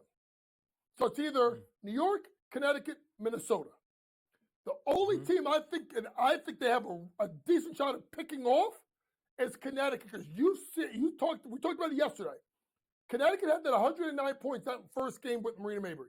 And then they went, I don't think they've cracked 75 cents. Yeah. That team could get picked off because that team in Indiana can get hot with Mitchell, with Smith, with Hull, with Clark. They have enough capable shooters that they can outshoot you. That is what I need. I need them to be matched up with Connecticut. I'm going to have an answer that's probably going to surprise people as to what I think Fever need. And it'll sound unfair, and maybe it's unfair, but it's what I think the Fever need to be scrappy, like really, really in the playoffs. Caitlin Clark to be better. She has to be better. She's shooting 33% from 3. In college, I was around 37%. At the moment right now, she's getting to the line for 4.3 shots per game. In college, I was at around 6.8. I know I'm comparing senior year Caitlin Clark, best player by a whole lot in the country, to rookie Caitlin Clark. But we've seen that scoring uptick come out of the break, right?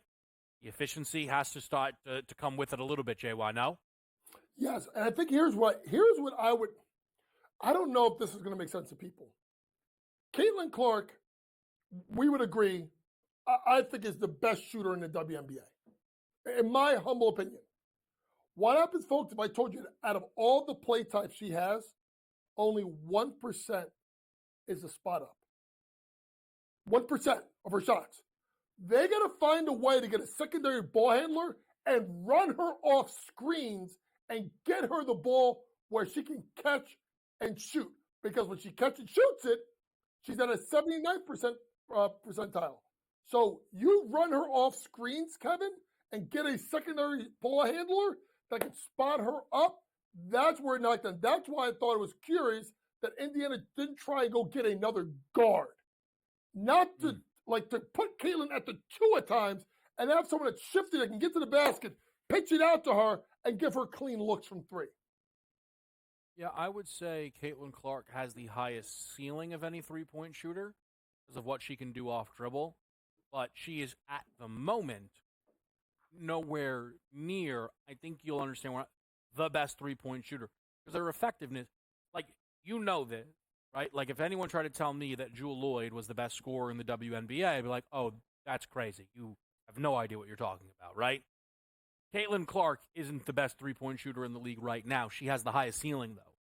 I wonder when we see her start to hit that ceiling, rip off those 5, 6, 7 kind of made 3 type of games. I don't want to squeeze these games in, so we're going to have a coach stick around. We've got 2 good ones tonight. The Seattle Storm, who are really the forgotten team when we talk WNBA championship. Liberty Aces always. The market thinks the Sun and the Lynx could certainly kind of sneak in there. And then Seattle just kind of floats. They sit there at 18-10, though, 4th best record. Can that team be scrappy? We'll get to that with Coach, and then we're also going to talk some Mercury Liberty. I'm involved in this game here tonight. We'll see what Coach likes, but this is going to be a good one for a Liberty team coming off of a loss against the Connecticut Sun. First loss for them since the All-Star break, and a Mercury team that would love to put a win like this on the resume. Mercury certainly look like a postseason team, but can they contend with the top level? It's one of those very real questions that we have. Try and find the answers next right here. Game Time.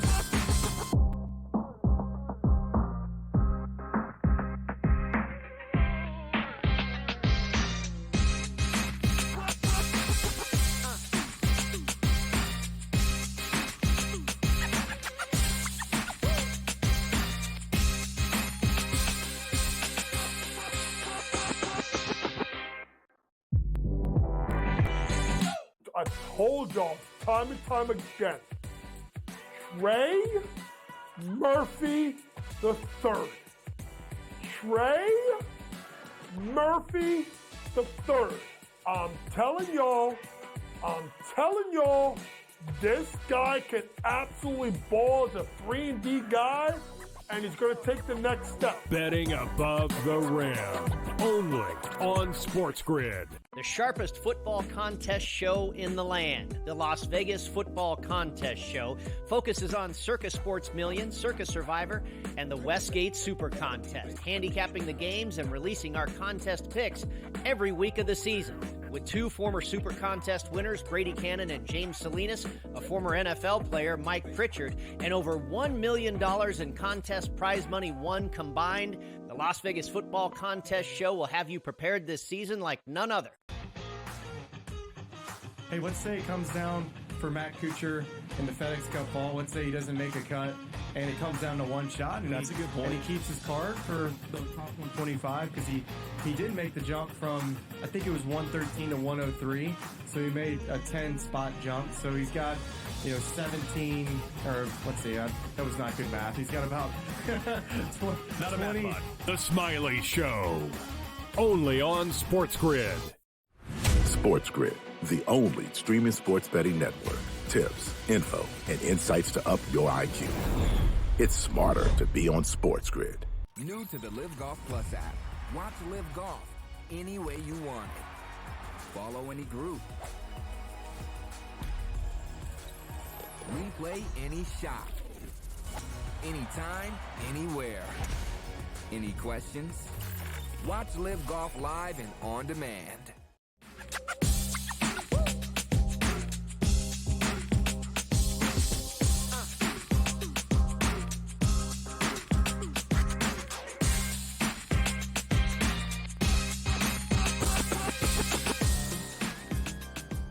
Back right here on SportsGrid. Let's get to the W's remaining games. Coach, we've got the Mercury and the Liberty in Phoenix. What do you like in this one, the New York Liberty off a loss? There you go. Off a loss. I'm going to take the New York Liberty minus the points. I think they will bounce back. You look at the Liberty. Got to remember, folks, they have not covered their last 2 games against the spread. Because remember, the 79-71 win they had over Dallas, they didn't cover the spread. But before that, they had covered, I do believe, 6 straight games. So I do like them versus Phoenix. A Phoenix Mercury team that's been up and in. I think they're 5-5 against the spread the last 10 games. And remember, the last time the Phoenix Mercury played the New York Liberty, it was a 99-93 win by the Phoenix Mercury in Phoenix. I think you get a bounce back spot for the New York Liberty. I think they are firmly priced as the best team in the W. I like that to happen. And I also like Sabrina Ionescu to go over 5.5 assists. I think this game is going to be up-tempo with a lot of pace. So when you start looking at pace, you look at the fact that I don't know, to be honest with you, how much Sloot is going to play. So I got to find out who is that next ball handler. Well, the next ball handler happens to be Sabrina Ionescu. So I like Sabrina Ionescu to go over her assist prop. I think she's going to be in the mix and that as well. So give me Sab over 5.5 assists. I think it's a plus money still, but also give me the New York Liberty minus the points on the road. I am on the other side in this game, backing the Mercury plus 6.5. The Liberty have not been good covering numbers off of a loss here, and I know that Phoenix has been really good at home, but the Liberty certainly have that higher ceiling, so we'll see how it plays out tonight. Should be a really, really good game on this slate. JY, what about Seattle here? Laying a big number to the Mystics, and this number continues to climb. I think we're seeing double digits in the market now. What do you think with the Storm against the Washington Mystic? Listen, Washington has been like, they're a tricky team. They've covered their last 2 games against the spread versus the Sparks in a win, and then 6.5 as a 7.5 point underdog at home. Kevin, they only lost by 6. They were in the game versus Seattle. But if you look at the 3 games before that, they didn't cover. Minnesota, which was they just got bludgeoned to death. The game before Minnesota, they were 10-point underdogs. They lost by 11, and then a Phoenix Mercury game, which was close, and they lost down the stretch. They pushed with the Vegas Aces. They won at Indiana. They have a close loss at Minnesota. Kevin, they're playing much better than people are really talking about versus a team in the Seattle Storm who hasn't covered in their last 5 games. They've only covered 1 out of the last 7 or 2 out of the last 9 games. I like the Storm to win, Kevin. I think Mike Thibault will slow the game down, and they will keep it close. They won't win, but they cover. Give me this Washington Mystics plus the points. Tell me, Joe, where are you on this Seattle team big picture? They had a big offseason. There's a lot of buzz around this group, but they've been left out, right? When we look at the market, Liberty have established themselves as the favorites. The Aces are still respected, but they've moved back a lot, now sitting at plus 310. The Sun are 5-1, as are the Minnesota Lynx. You then double that when you get to the 18-10 Seattle Storm. Where are you on this group? Well, to me, Seattle is not as good as offensively as I thought they were going to be. When you look at Skylar Diggins-Smith, you look at Jewel Lloyd, when you look at Owumbuke, you got 3 proven scorers, Kevin, that could really get the job done. And we haven't even talked about Megaber, who's really, really good as a 5. I just don't think they play consistently enough. If that makes sense to people. Yes, they are 18-10. I get it. They're in the top 4 in record in regard to WNBA.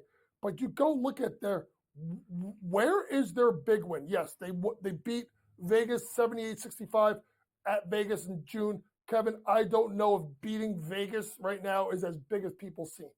Right? Who are their wins? Mm-hmm. They don't have quality wins. Right? They lost 2 off the bat to Minnesota. They've lost to New York. Right? They lost again to Minnesota by 20. They've lost to Vegas twice this year. The only one you can look at is maybe the best win is that 72-61 win that they had over the Connecticut Sun. And that's the Connecticut team that we just talked about, Kevin. Like, they just go cold from 3, and they can't make shots. Mm-hmm. I just don't think they're that good enough. I think Jewel Lloyd is wildly inconsistent, and I can't put them on a level of New York, of Minnesota, mm-hmm. of Connecticut, or of Vegas if Vegas is their act together. Yeah, I think it's going to be interesting to see. Look, it's we're going to get that bracket, man. We're going to get that bracket, and we're going to have some fun with it. Time will certainly tell. JY, awesome stuff. As always, we've got the consig around the corner for you here. Game Time Decisions.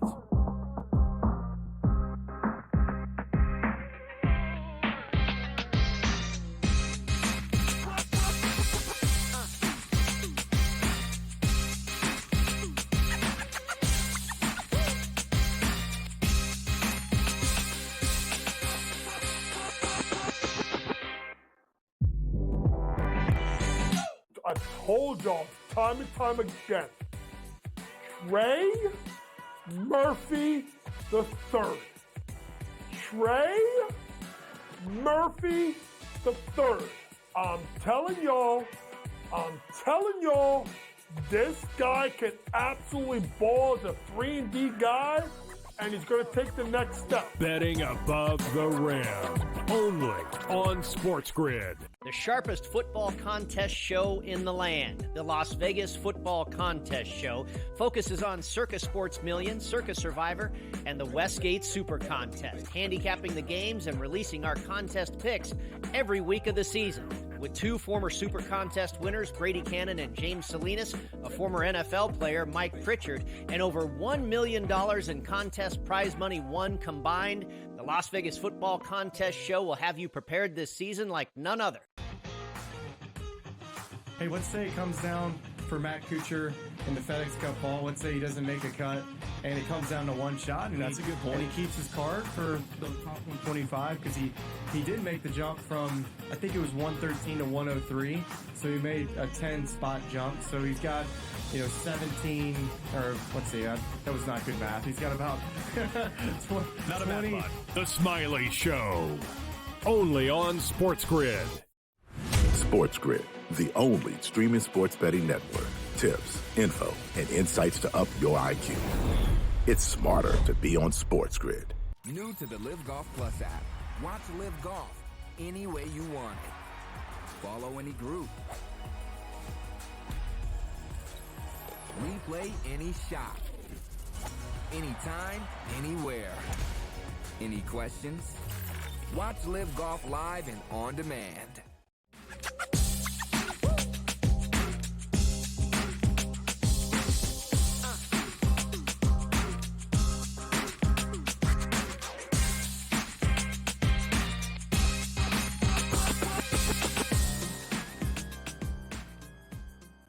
Let's update your baseball board right here on SportsGrid. 3-0 Cubbies. Nice to see as someone who is on the Cubs there at that plus 105 moneyline price live, minus 460 favorite. There's certainly still a lot of baseball to be played.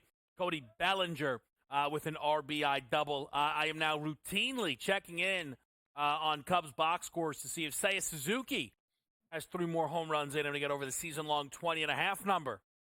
For those that were here for the MLB Futures show that we did a while back, we could possibly be 8 days away from the NFL Futures show right here on GameTime Decisions, as that NFL season is right around the corner. We are scoreless in Philadelphia.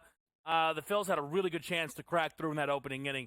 They did not take advantage, and Blanco's really settled in nicely here against that lineup. It's 3-2 now, Guardians, up on Kansas City in the second game of today's doubleheader. That early game did go KC's way 4-3, so this is a big one here for the Guardians to avoid. The same-day sweep. Still 1-0 in Washington, New York, and we're scoreless right now heading into the bottom of the second of Boston-Toronto. Joining us, one and only, Dave Sharapan, Consig. Little Devil Rays gear. What's the story? Oh, yeah, definitely. Rays in Seattle tonight. We'll have all of that later on In-Game Live Primetime, me and Ranieri. But, yes, short card today. I heard JY and you talking about the W, some games there. I was just out and about in the book. Guy comes up to me out of nowhere and says, "Are you going to talk to Walsh tonight?" And I said, "Actually, yeah." He goes, "Oh, I really enjoy when you go on Game Time Decisions." I said, "Good. Thank you. Tell somebody we appreciate you watching." Gave me a play. I said I would run it by you. Caitlin Clark, over 9.5 assists. Said it can't lose. Told me can't lose. Now, any backstory on the guy? We like. Literally worried. Literally stopped me on the way walking out of the book. His name is Paul. He's a hooper. I mean, he's a tall guy. So, he said he got it plus money, but he just wanted me to run that by you. And I said, I will run it by Kevin. I've been busy with this football contest, all this other stuff, and trying to figure out who's going to win the American League Central. It's been one of those situations where, K-Dub, as good as Cleveland's bullpen is, they may not get to use it. You know, I mean, people are asking, does this mean Emmanuel Clase? Is this the American League Cy Young? We'll have to get there when we get there. What I will tell you is it's 8-0 early Indiana. I use Caitlin Clark's threes in a parlay, actually, for the people. I don't mind the assists. I want to see when she has the real breakout game, scoring the ball. She had 29 in the first game back. I want to know when we get a 40-point game from her this season. Those kind of things that I'm really curious about. You know, when she would score 40 at Iowa, it was just another day, right?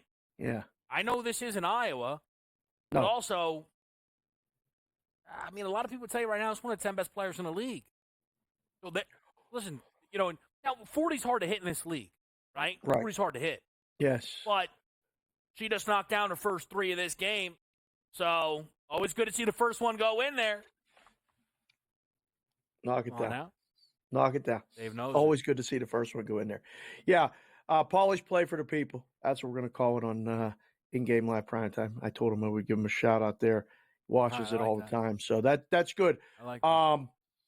Now, do you dive into the W a little more on a light night like tonight with the baseball? Because there's only a couple games left, and one of them is the White Sox. I mean, what in the world do you do with the Tigers and the White Sox today? 10 in a row losses on the run line. I mean, like, you find a play in Tigers White Sox, Cato? Here's a tricky bit. Usually, if you see a White Sox money line that you like, you go, it's a little too far, right? You don't actually think they're going to win. You go, right, come on, it shouldn't be plus 260. All right, this plus 195 is a little much.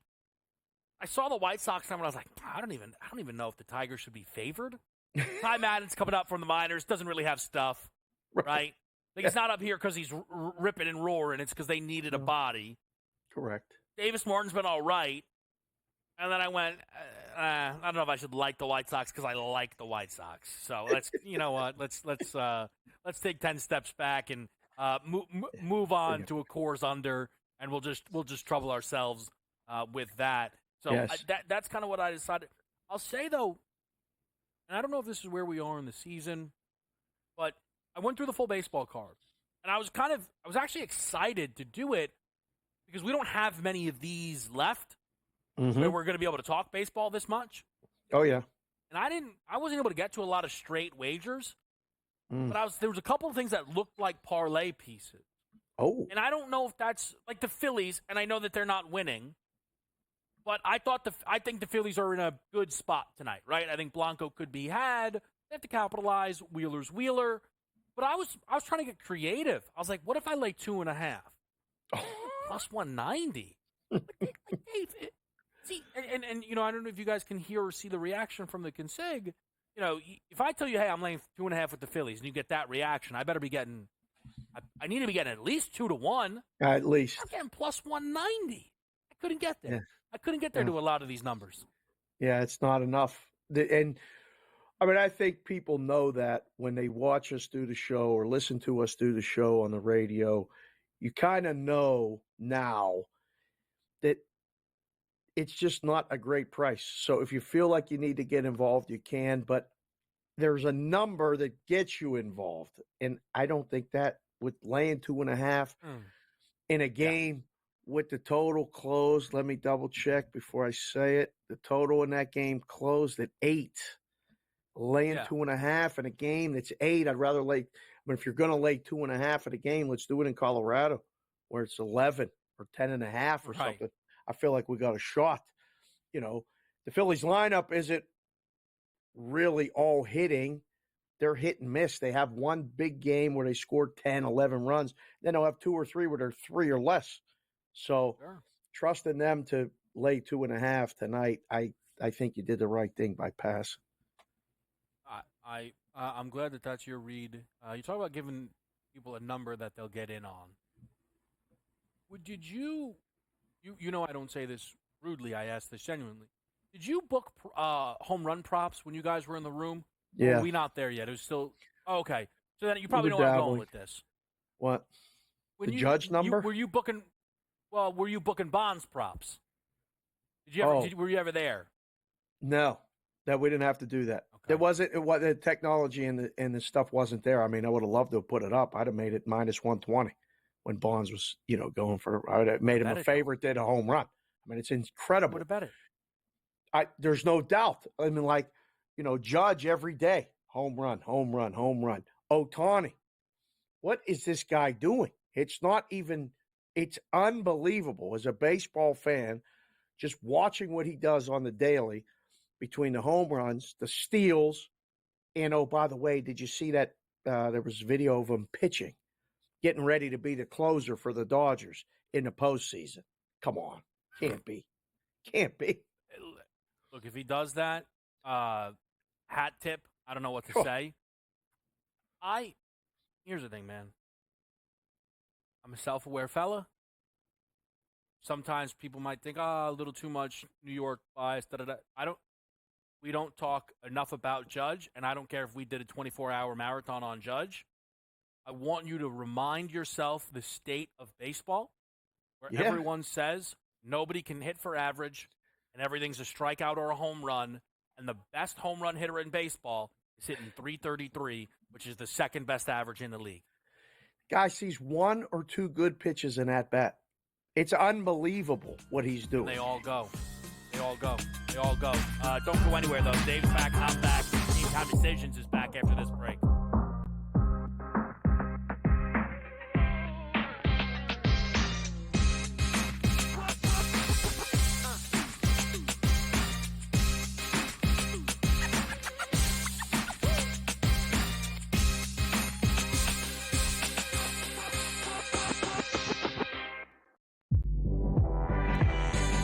I told y'all time and time again, Trey Murphy the third. Trey Murphy the third. I'm telling y'all, this guy can absolutely ball as a 3-and-D guy, and he's going to take the next step. Betting above the rim. Only on SportsGrid. The sharpest football contest show in the land, the Las Vegas Football Contest Show, focuses on Circa Sports Million, Circa Survivor, and the Westgate Super Contest, handicapping the games and releasing our contest picks every week of the season. With two former Super Contest winners, Brady Cannon and James Salinas, a former NFL player, Mike Pritchard, and over $1 million in contest prize money won combined, the Las Vegas Football Contest Show will have you prepared this season like none other. Hey, let's say it comes down for Matt Kuchar in the FedEx Cup ball. Let's say he doesn't make a cut, and it comes down to one shot. And that's a good point. And he keeps his card for the top 125 because he did make the jump from, I think it was 113 to 103. So he made a 10-spot jump. So he's got, 17, or let's see, that was not good math. He's got about 20. Not a math bug. The Smiley Show. Only on SportsGrid. SportsGrid, the only streaming sports betting network. Tips, info, and insights to up your IQ. It's smarter to be on SportsGrid. New to the Live Golf Plus app. Watch Live Golf any way you want it. Follow any group. Replay any shot. Anytime, anywhere. Any questions? Watch Live Golf live and on demand.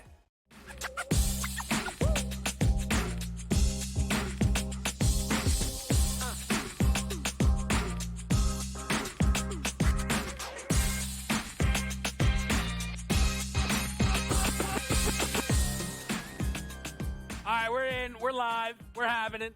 Game Time Decisions on SportsGrid. Live here with Dave Sharapan. Consig, I realized, too late unfortunately, that I never gave you the Heisman pick that I had teased.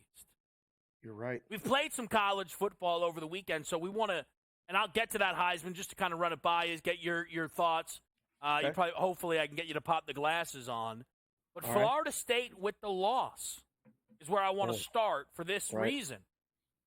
Years prior, people go, done, full of race. The way they make the playoff. We have an expanded field. I still think they are completely done and not making the playoff, but it's a new season, and I'm just wondering, guys in the room, when they're thinking about FSU futures, how they handle that move off of the upset from week 0. Time to go get some Seminole money. That's how you handle it. You better go get it now. Yeah. Clemson plays Georgia this weekend. 13.5-point dog, 13-point dog. We'll find out a lot about them. I was super impressed with Georgia Tech. I really was. I felt like they really pushed them around at the line of scrimmage. Florida State couldn't run the ball. Didn't expect that at all. I don't know who's going to win the ACC. Somebody's getting in the playoff from the ACC. That loss doesn't mean it's. I mean, if it's Miami, it's Miami, and that makes perfect sense.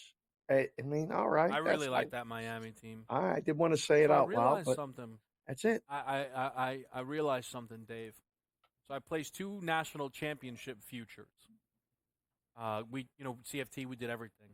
Yeah. And I realized, at least how I felt for me, I didn't feel value on the favorites, even if I think they're the 2 best teams, and that would be Georgia and Ohio State. I think Oregon's massively overrated. We can have that conversation whenever. I think Georgia and Ohio State are the best teams. I would look to bet futures on them if they lose. They do have tougher schedules, right? Georgia has to go to Alabama. Ohio State has to go to Oregon. Dream scenario, lose that game, rip a future, right? But I felt that the better value was kind of the old way we used to find value of, hey, do we know if a team's going to be in the playoff? Because the books are so certain Georgia and Ohio State are going to be there, Oregon similarly, I didn't feel like those numbers were popping enough. To be honest with you, I didn't think the Bama number popped enough. I played LSU to win the SEC. I didn't play them to win the title because it's 12 to 1 to win the conference. It's 20 to win the title. How are you going to play them to win the conference?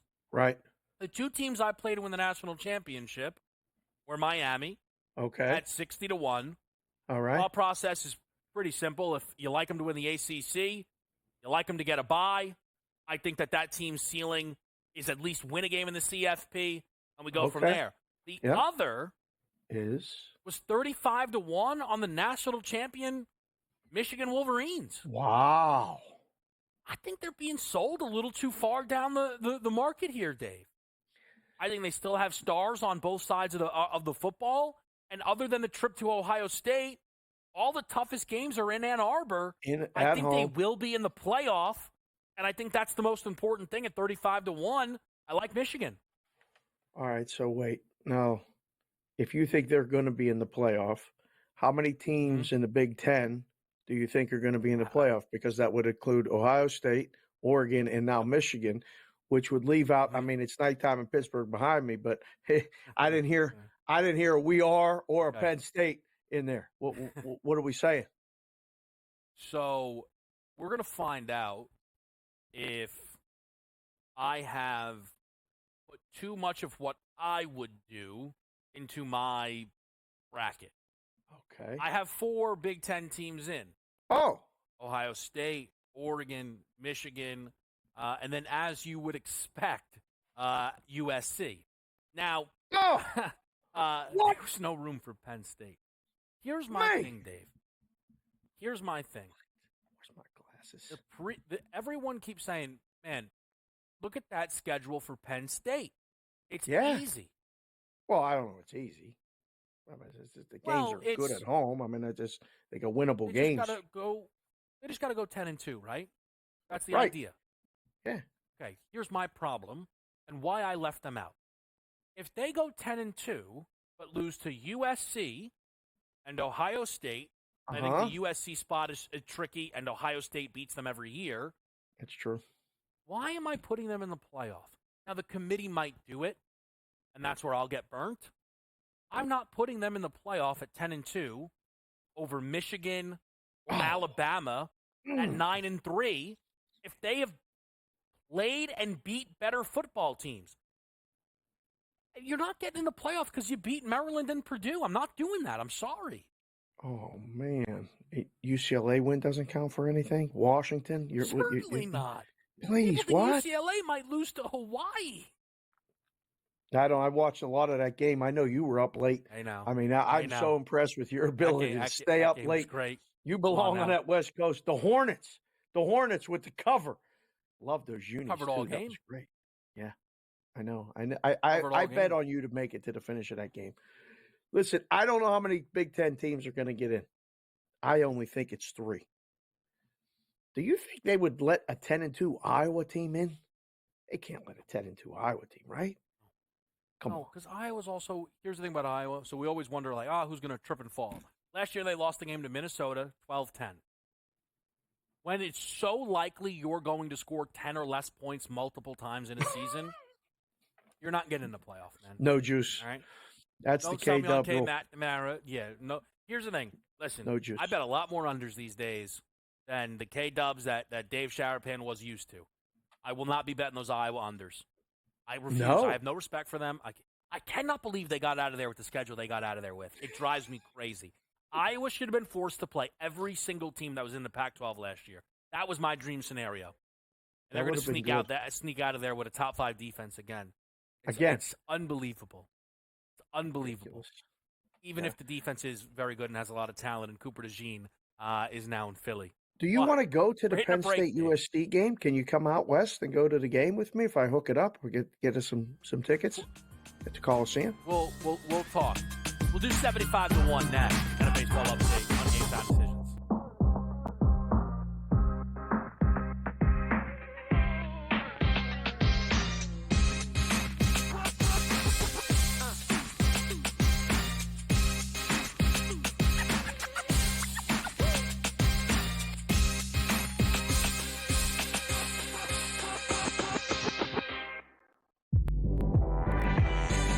I told y'all time and time again.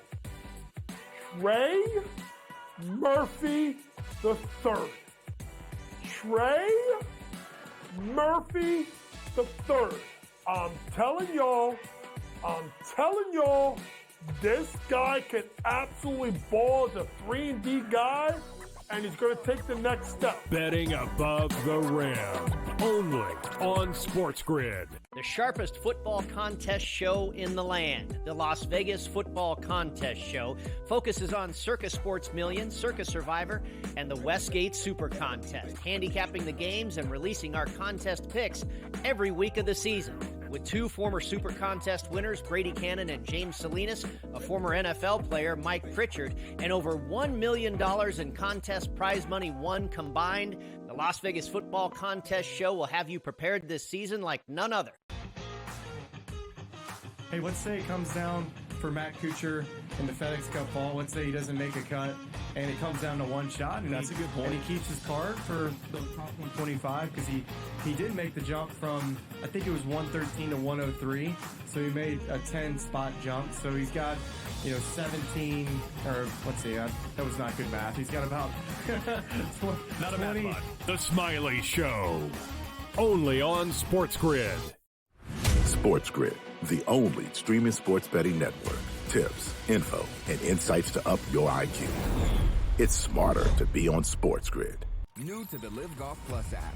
Watch Live Golf any way you want it. Follow any group. Replay any shot.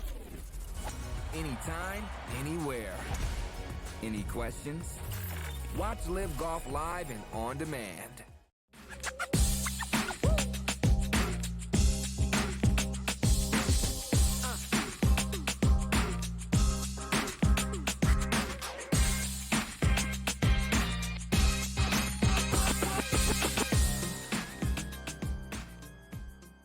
Back with you right here on SportsGrid. I want to do the college football thing because I want to do a baseball thing. College football. Dave, Heisman Trophy. Yes, sir. Give it to me. Come on. Sometimes like you let a number tell you, I can't like it too much, right? Like with the Skeens thing, with that 200 to 1. That it cash out, right? We never thought it, but like when it was bet, we were like, it's not going to win, right? It's kind of a bar when you bet something. You're like, I'm probably not going to win, but I'm getting a good number. 75 to 1, I believe with my whole heart that Ollie Gordon III can win the Heisman Trophy, playing running back for Oklahoma State this year. Mm-hmm. The pathway to that team getting into the playoff now is obviously clear as day. Last year, the voters went stats over wins. That LSU team finished well outside the top 10, obviously forget even competing for the playoff. But Jaden Daniels statistically had an unbelievable season. A lot of people probably forget that going into the Pac-12 championship game, the favorite to win the Heisman Trophy wasn't Jaden Daniels. It was Bo Nix. So what won Jaden Daniels the trophy last year was Bo Nix losing a game, which is why all year long I said he didn't deserve the trophy. But the point is, they gave it to him. So I don't need Ollie Gordon and Oklahoma State to be the number one team in college football. I need Oklahoma State and Ollie Gordon to get into a college football playoff. I believe that. Right. But the Big 12 can certainly be open this year, considering both Texas and Oklahoma, who last year were the two best teams, left it. What remains is Oklahoma State, who last year played in the Big 12 championship game. And we have a running back who returns basically his entire starting offensive line, led all of college football in rushing yards, and was second in rushing touchdowns. Dave, if we see 2,000 yards, 20-plus rushing scores, at minimum 75-1 is way, way, way too long. DJU 60-1. Come on, he's terrible. Come on. Well, he's got to be higher than that after the game on Saturday. Can they get in the playoff without winning the Big 12? To answer that, I placed over 1.5 Big 12 teams to make it a plus 110, a market that you and I kind of dived into a little bit. I ultimately found myself sold on the Big 12 being able to get multiple teams in, which was another, I'll tell you this, and this is kind of sneaky stuff, but FSU losing that game to Georgia Tech goes a long way in helping those other conferences. Because all of a sudden people go, all right, ACC one-bid league. That's what happens. Correct. And that, I bet that price, I didn't look, but I bet that price has been adjusted. I would adjust that price if we were in the room because I think the Big 12 is more wide open. It's going to be a fun conference, K-Dub. I mean, we'll have not, the late night sweat like the Pac-12 that we normally have, but, it'll be Big 12 late night sweats. I think it's going to be fun. You're on to something with the Oklahoma State. There's a little bit of buzz around town. A couple guys talked to in the book said them, K-State, keep an eye on. This is not Utah's conference just to walk in and win. Just leave you with that. I like Utah and Arizona a little more than K-State, but if they help me get over 1.5 teams in, I'll take it. Dave, sometimes you can bring me baseball facts. Yes, sir. Last year, the Atlanta Braves had the best record in Major League Baseball. They were 12 games better than the 5th best record in the league, which is the Milwaukee Brewers. Wow.